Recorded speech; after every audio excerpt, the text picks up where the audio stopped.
भारत के मिशन चंद्रयान 3 की सफल लॉन्चिंग हो गई है।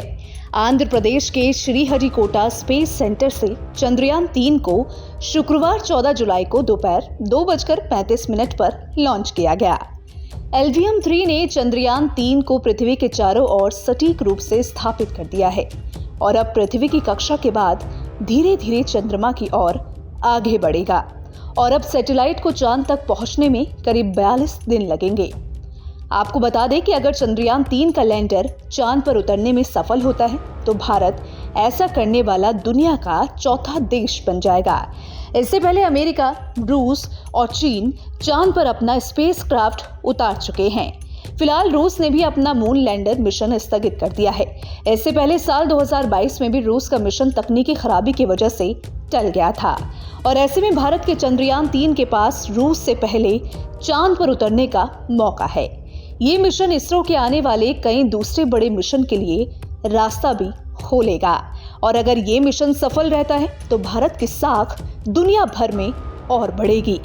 चंद्रयान 3 को चांद तक पहुंचने के लिए 3.84 लाख किलोमीटर की दूरी तय करनी है। अंतरिक्ष यान द्वारा ले जाए गए लैंडर के 23 या 24 अगस्त को चंद्रमा पर सॉफ्ट लैंडिंग करने की उम्मीद है और तय तारीख तक लैंडर मॉड्यूल चंद्रमा के दक्षिणी ध्रुव क्षेत्र पर सॉफ्ट लैंडिंग के लिए उतरना शुरू कर देगा।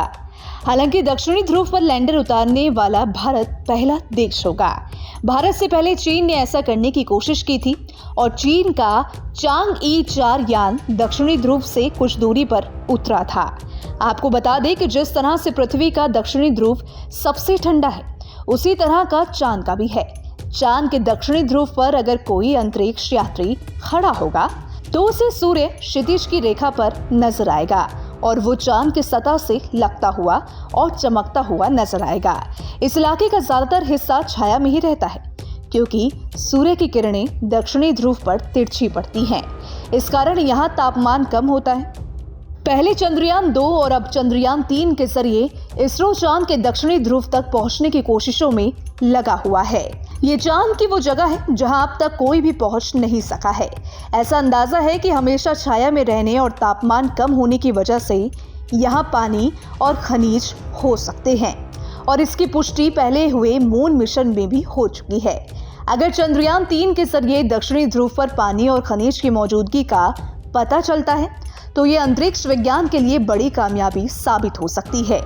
इसी वजह से अमेरिका की स्पेस एजेंसी नासा भी दक्षिणी ध्रुव पर जाने की तैयारी कर रही है।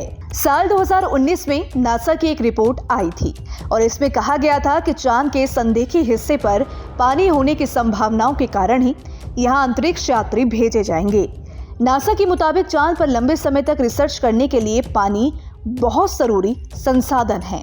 इसके साथ ही इस हिस्से पर और भी प्राकृतिक संसाधन होने की संभावना जताई गई है। Bureau report, team news nation.